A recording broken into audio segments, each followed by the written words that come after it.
The mole is a unit that is used in chemistry to describe or to quantify the number of particles in a particular sample. It's a very important concept in chemistry. Basically, the mole appears everywhere, and it's especially useful when doing chemical reactions because one needs to know quantities and ratios in order to get the reactions to be as efficient as possible. So, the way I like to explain this is I'd like people to draw a direct analogy between the mole and a dozen. For example, everybody knows that a dozen, okay, is equal to 12. Right? It's just 12. You know, a dozen eggs, 12 eggs, 2 dozen eggs, 24 eggs, right? Dozens, 12. Well, in a mole, okay, the mole of a substance, of any substance, contains 6.02 times 10 to the 23 particles. Okay, so 1 mole of any substance contains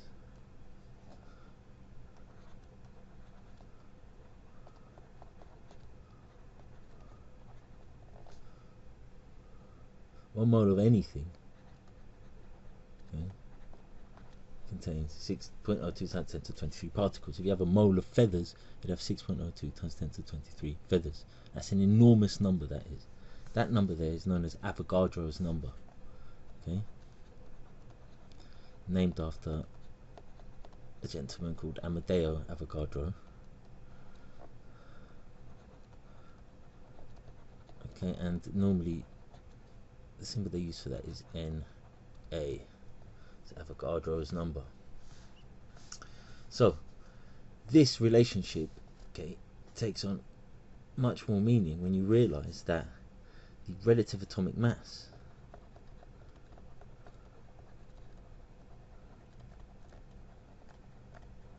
normally written as A subscript R, okay, is equal to the mass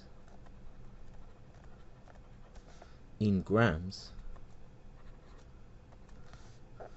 of 1 mole of atoms. So if you look at your periodic table, for example, you will see that carbon or any other element will have 2 numbers. Now, periodic tables have them arranged in all sorts of manners, but the way it should be done is that the atomic number should be down here. So if we're talking about carbon, that would be 6, and the mass number would be written up here. In this case, it's just right 12. Now, the mass number is essentially the relative atomic mass. Okay, so this means that 12 grams of carbon, okay, contains 1 mole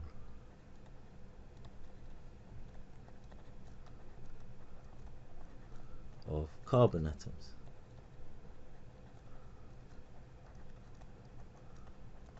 Right? That means that 12 grams of carbon contains 6.02 times 10 to the 23 carbon atoms, 1 mole. So remember, we're looking at a mole as if it was like a dozen. Yeah, see, so it's got 1 mole is equivalent to 12 grams. Now, conveniently, the unit of relative atomic mass, which arguably doesn't have a unit because it should just be in grams, but a convenient way to remember this is to remember that the units should be in grams per mole. Okay, so relative atomic mass grams per mole. So the relative atomic mass of carbon is 12 grams per mole. Right, very simple. So this gives us a relationship. Right, let's change the color. Let's go to blue. Right, so this gives us a nice relationship. So we can have relative atomic mass. Right, let's come up purple. Let's scroll down a touch.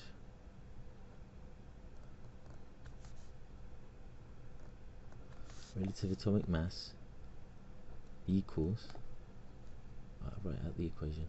Relative atomic mass equals mass divided by number of moles. Okay, so we can write that here. So relative atomic mass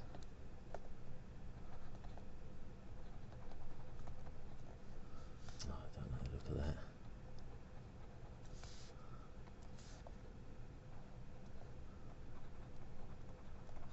equals mass divided by number of moles.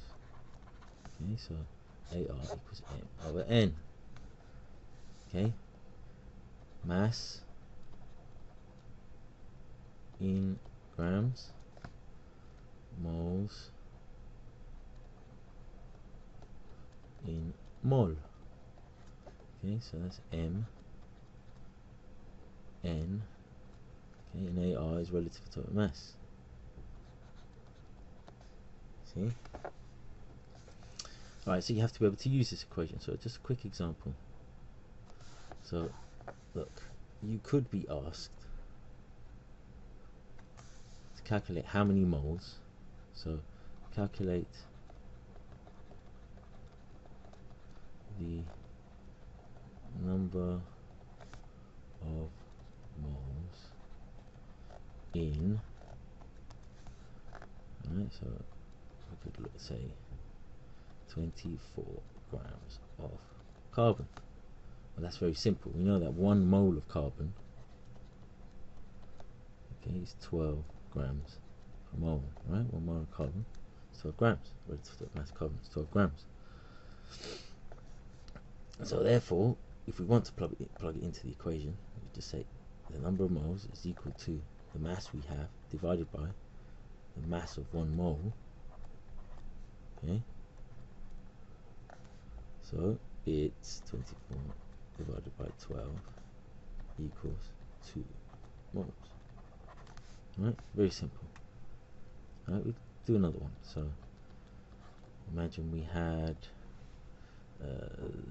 let's say 8 grams of oxygen atoms somehow. Imagine we managed to get oxygen atoms, right? So the relative atomic mass of oxygen is 16. Okay, so we say N is M equals AR. Right, so it's mass over the relative atomic mass. Okay, so it's going to be 8 grams divided by 16. Okay, this time it's 1 over 2. So we have half a mole. Okay, that's the basics of relative atomic mass and the mole.